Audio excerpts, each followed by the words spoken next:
Open maintenant, l'US Open qui s'est conclu la semaine dernière déjà, avec chez les femmes la victoire de Naomi Osaka, 3e grand chelem pour la japonaise. Parce que bon...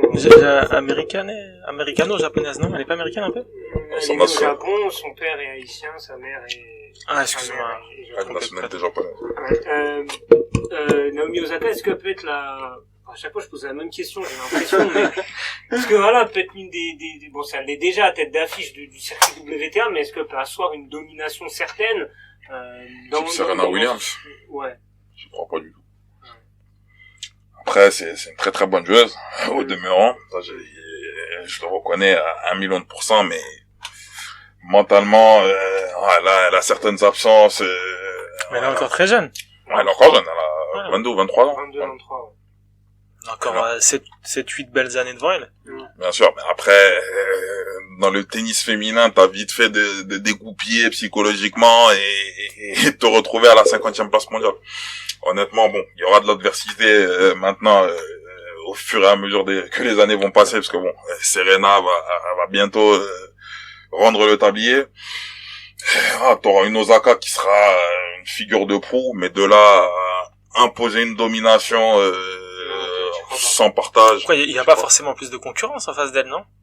Bah, il y a des joueuses qui commencent avec l'heure. T'as Sofia Kenin qui a gagné l'Open d'Australie.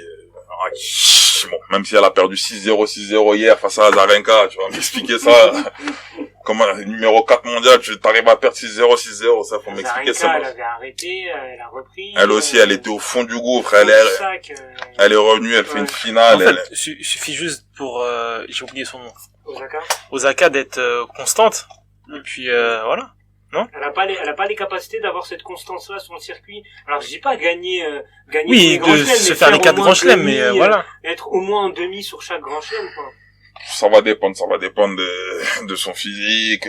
Après, mentalement parlant, c'est vrai qu'elle a eu énormément de mal à gérer ses 2 premiers titres du Grand Chelem. Après, elle a eu une période de décompression où on la reconnaissait pas vraiment sur le plan du jeu. Justement, est-ce que c'est pas ça le plus difficile, d'arriver jeune, de gagner 1 fois, 2 fois, et après justement de pas se voir plus beau que tu es, et de faire plus rien derrière. Là, comme t'as dit, elle a eu sa période de moins bien, et ensuite elle gagne un grand chelem. C'est pas n'importe quoi non plus.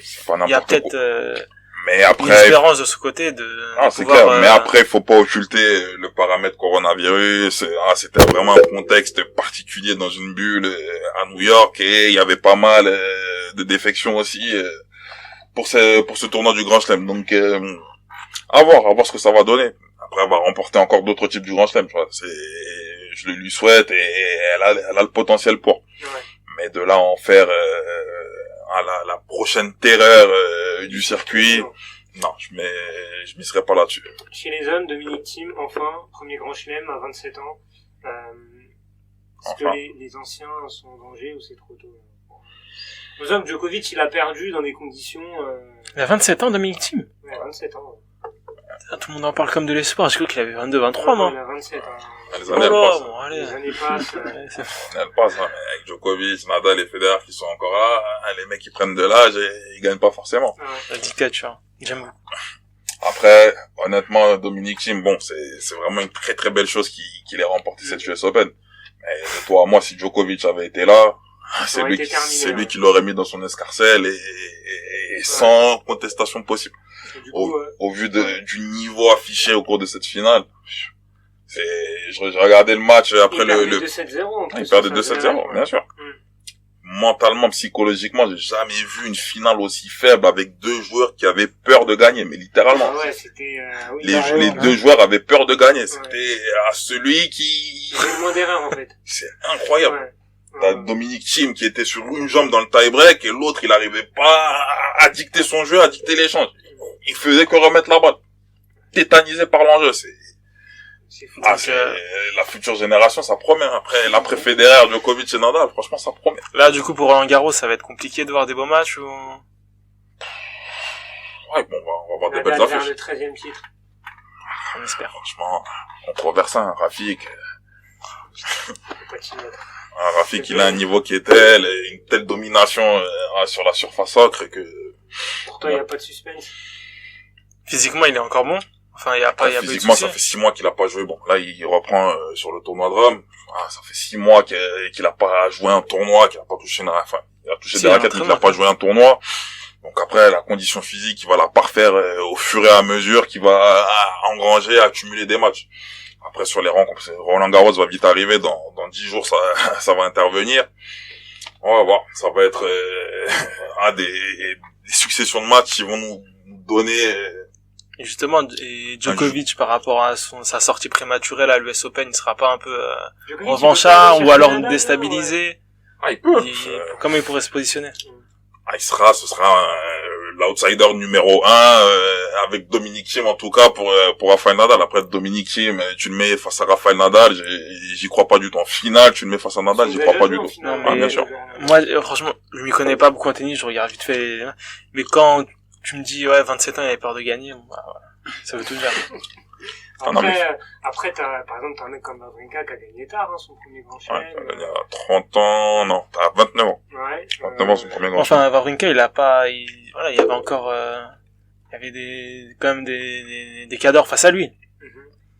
Wawrinka, c'est pas non plus, c'est pas quand je le vois, je m'y connais pas, je le répète que je m'y connais pas trop en tennis, c'est pas tu sens pas que le mec, il tremble quand il a la raquette en main, il est assez sûr de lui. Fut une époque, c'était ça, mais il a travaillé, il a mûri, il a progressé, jusqu'à parvenir à... C'est l'année où il balaye de son gars en quart, non?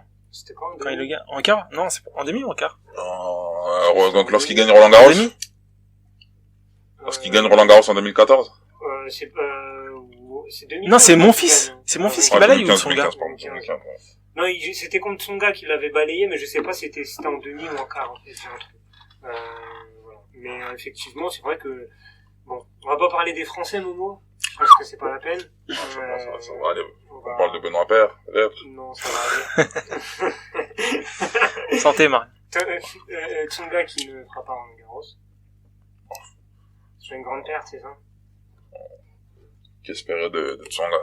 Il avait maintes espoirs en 2013, il aurait pu jouer une finale, il fait la demi-finale, merdique face à David Ferrer. Ah, voilà, je me rappelle de celle-là. Ah oui, c'était fight mental, encore une fois.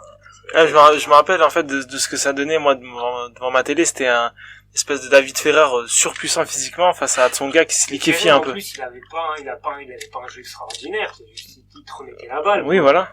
En fait, j'avais l'impression que le match, il aurait pu durer 3 heures ou 3 jours, Ferrer, il aurait été vainqueur à la fin. C'est ça, exactement. C'est que physiquement, c'est et qu'il aurait pas été fatigué d'un pouce. Exactement.